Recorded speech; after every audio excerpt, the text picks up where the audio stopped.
Hello, my name is Dr. Corrie Nyquist. I am an aquatic entomologist on the Bugs Below Zero project here at the University of Minnesota.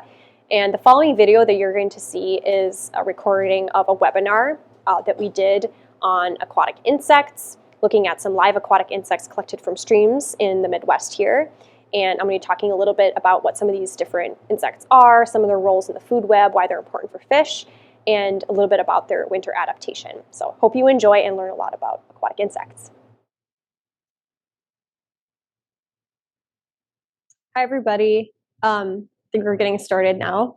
So welcome to Macroinvertebrate Mania today. My name is Dr. Corrie Nyquist. I am an aquatic entomologist here at the Bugs Below Zero program at the University of Minnesota.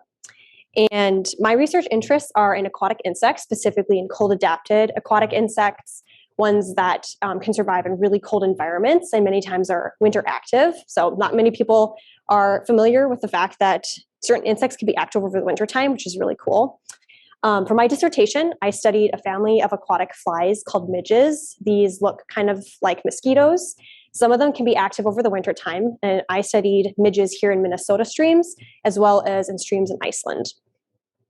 And I just love aquatic insects. I'm excited to kind of bring you on a tour of different aquatic insects from around the Midwest here today. And what I love about them is just their diversity. Insects are very diverse in general. Aquatic insects are no different.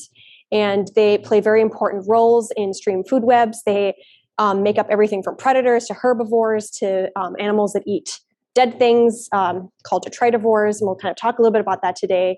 And I've always been interested in just the fact that there are insects that can live in the water in lakes and streams just like fish.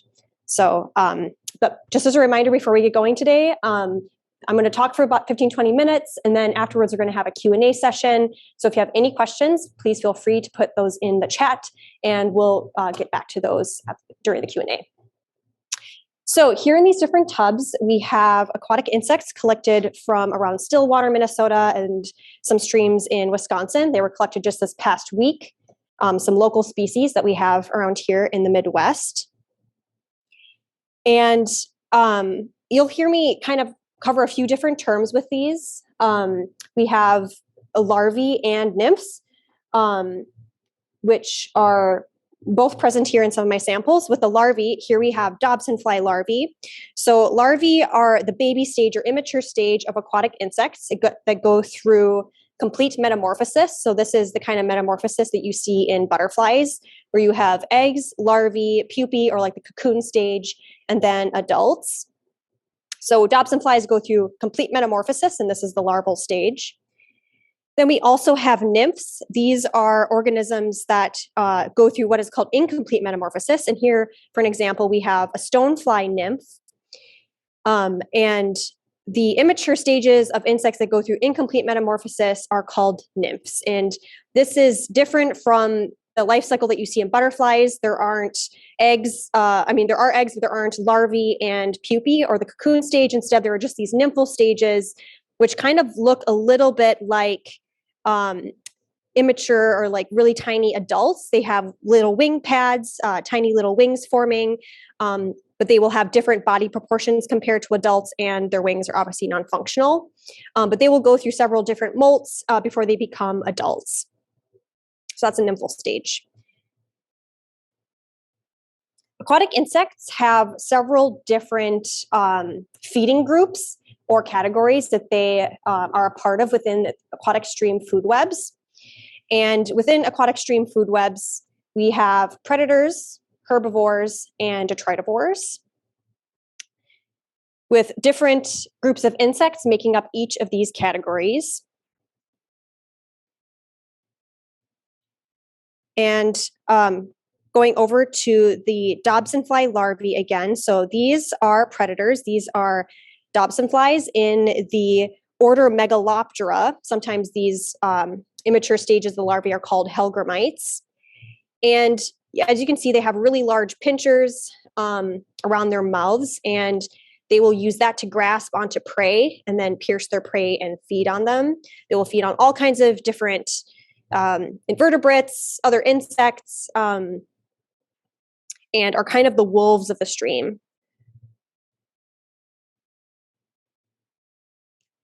Then we also have different groups of herbivores. One of the first groups are shredders. These are insect groups that will shred leaf material. An example of a shredder we have here is this giant stonefly nymph. This is in the family Pteronarciidae. And these are really, really big, as you can see. We have a penny here to kind of indicate size. And these will shred leaves that fall into streams in the fall, and then feed on the leaf bits, and then also feed on some of the microbes and fungi growing on the leaves. Other groups of herbivores include scrapers, and let's see if I can get some out of here. Have some hiding. So nope, not that one. Right here, we have a tiny little scraper. This is a crawling mayfly in the family Heptageniidae. And as you can see, it's kind of very squat looking. It's kind of crab-like, and these will crawl on rocks that are submerged in a stream, and are typically found in very fast-flowing, ripply areas where the current is very strong.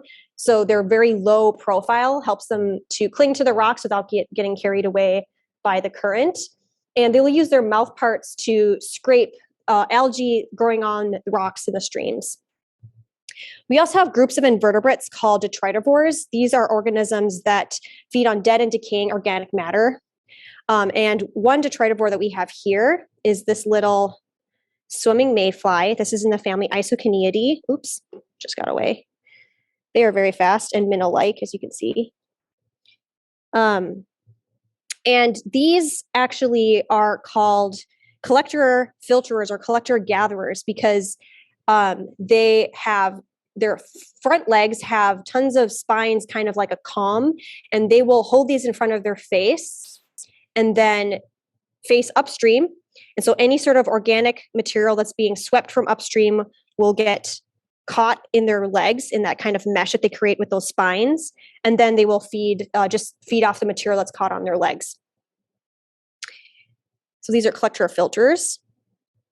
Another collector gatherer, collector filter we have is this burrowing mayfly over here. And these actually burrow into substrates in the stream, so the very bottom area where there's a lot of like sand and mud. And you can see that the front legs are kind of modified. They're shaped kind of like a mole, very strong for digging. And they will also just filter material out of the water column, find particulate organic matter particles, as well as decaying parts of other organisms and plants, and feed on that. You can also notice that this burrowing mayfly it's moving its gills right on top of its abdomen right there. And this is what it uses to filter oxygen out of the water column. And as you can see, they're very fine, very delicate. These dobsonfly larvae also have gills underneath their abdomen. So if I can flip one over here very carefully. So you can see these little white patches, those are gills that they use to breathe.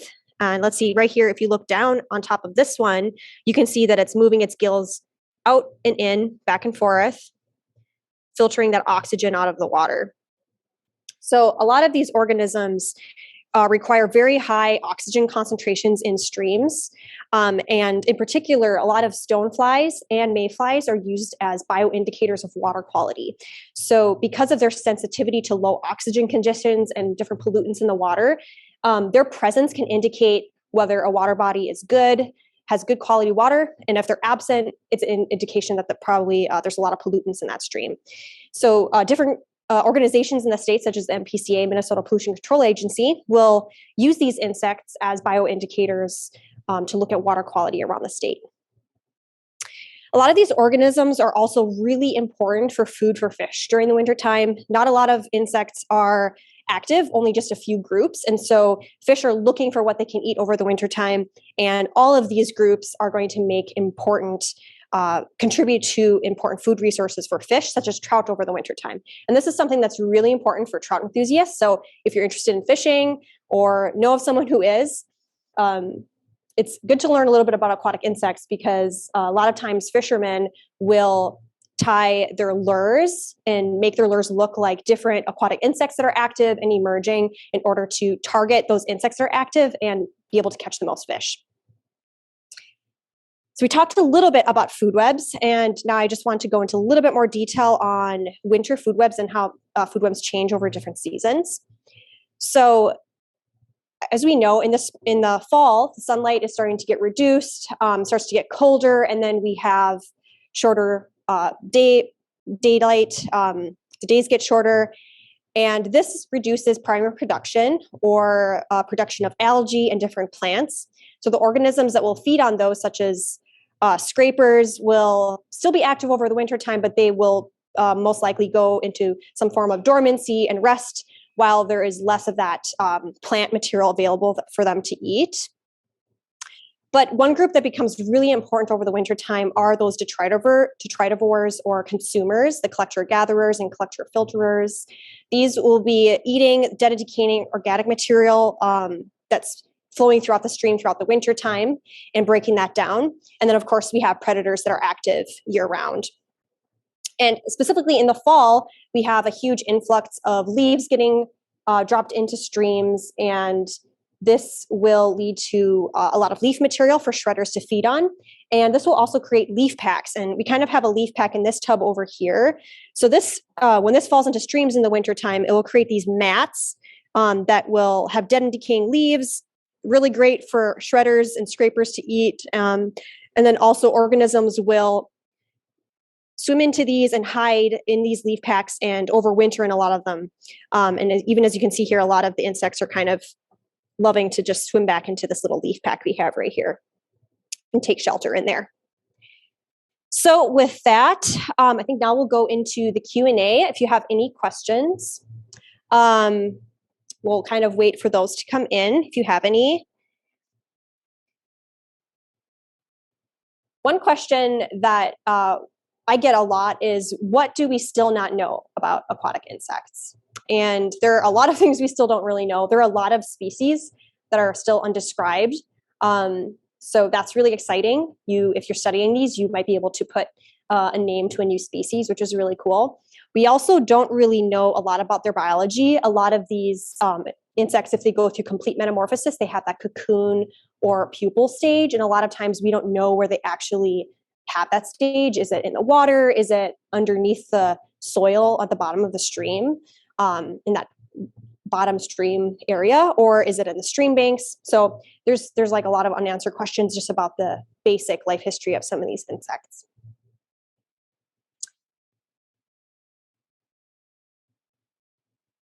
So again, feel free to put any questions that you may have in the chat.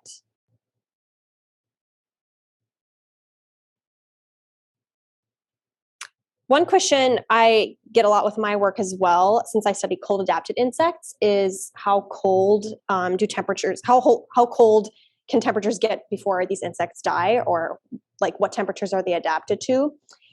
And it kind of depends on the different insects. There are some insects that can survive really, really cold temperatures way below zero.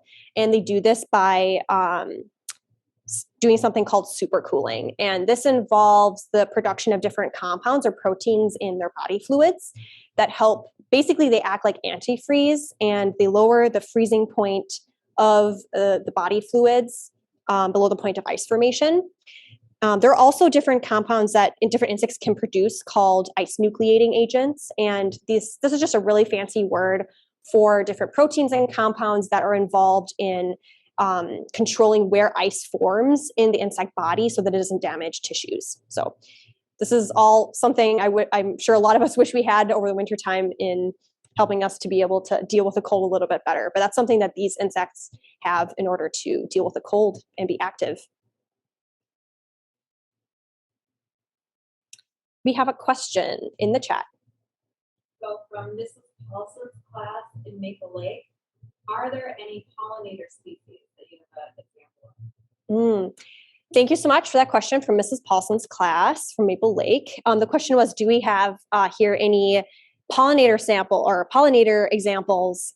So I don't have any pollinator examples here right now, but there are a family of aquatic insects called caddisflies. These are in the order Trichoptera, and these are actually closely related to butterflies and moths, so pretty closely related to some pollinators that we would be familiar with. And They have been known to fly around vegetation near streams as well.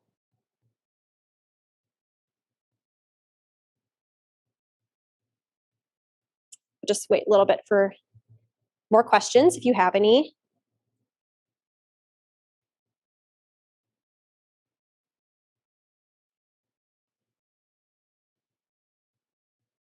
So one question I also get as an entomologist, just some general career-related questions. Can someone study insects for a living? So this is something I wasn't really sure of when I was a student. I kind of thought insects were cool and it's just something you looked at or was interested in as a hobby.